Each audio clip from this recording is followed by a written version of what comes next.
Rule 43.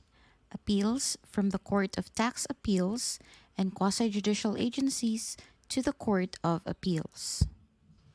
Section 1. Scope. This rule shall apply to appeals from judgments or final orders of the Court of Tax Appeals and from awards, judgments, final orders, or resolutions of or authorized by any quasi-judicial agency in the exercise of its quasi-judicial functions. Among these agencies are the Civil Service Commission, Central Board of Assessment Appeals, Securities and Exchange Commission, Office of the President, Land Registration Authority, Social Security Commission, Civil Aeronautics Board, Bureau of Patents, Trademarks, and Technology Transfer, National Electrification Administration, Energy Regulatory Board, National Telecommunications Commission, Department of Agrarian Reform under Republic Act No. 6657, Government Service Insurance System, Employees Compensation Commission, Agricultural Inventions Board, Insurance Commission, Philippine Atomic Energy Commission, Board of Investments, Construction Industry Arbitration Commission, and voluntary arbitrators authorized by law. Section 2. Cases not covered. This rule shall not apply to judgments or final orders issued under the Labor Code of Philippines. Section 3. Where to appeal. An appeal under this rule may be taken to the Court of Appeals within the period and in the manner herein provided, whether the appeal involves questions of fact, of law, or mixed questions of fact and law. Section 4. Period of appeal. The appeal shall be taken within 15 days from notice of the award, judgment, final order, or resolution, or from the date of its last publication if publication is required by law for its effectivity, or of the denial of petitioner's motion for new trial or reconsideration duly filed in accordance with the governing law of the court or agency a quo.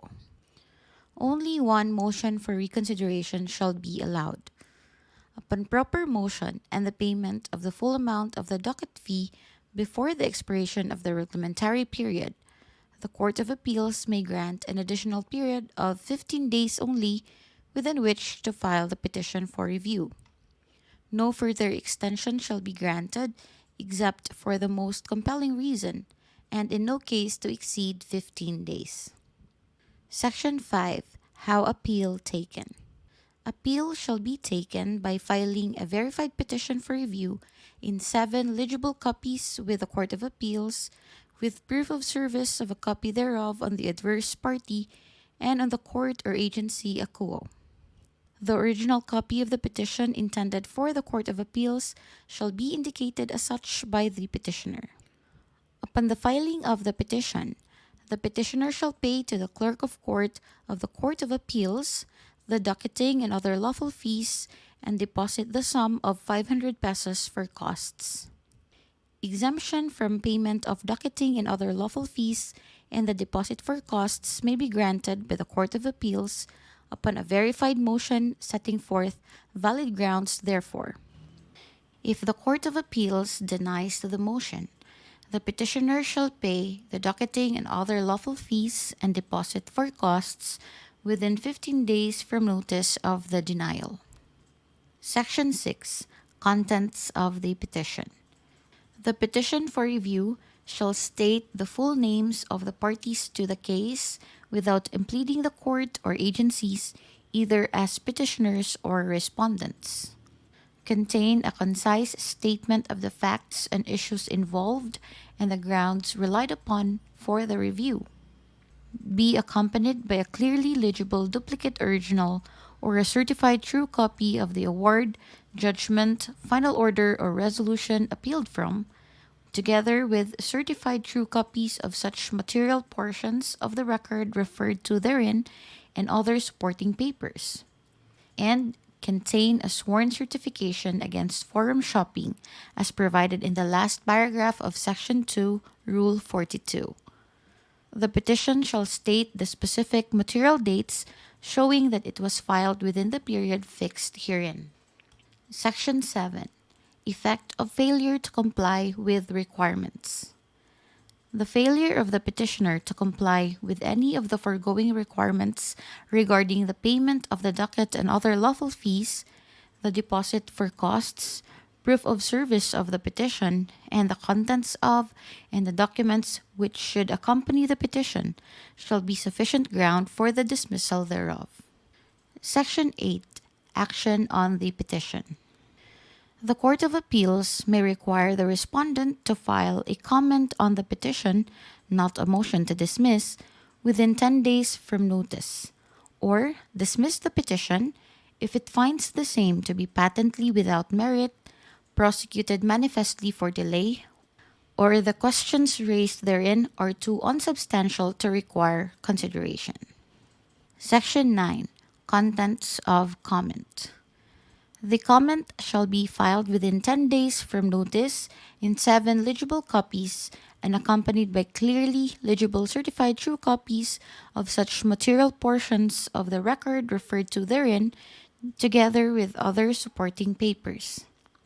The comment shall point out insufficiencies or inaccuracies in petitioner's statement of facts and issues, and state the reasons why the petition should be denied or dismissed. A copy thereof shall be served on the petitioner, and proof of such service shall be filed with the Court of Appeals.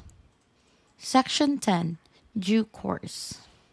If, upon the filing of the comment or such other pleadings or documents as may be required or allowed by the Court of Appeals, or upon the expiration of the period for the filing thereof, and on the basis of the petition or the records, the Court of Appeals finds prima facie that the court or agency concerned has committed errors of fact or law that would warrant reversal or modification of the award, judgment, final order, or resolution sought to be reviewed, it may give due course to the petition.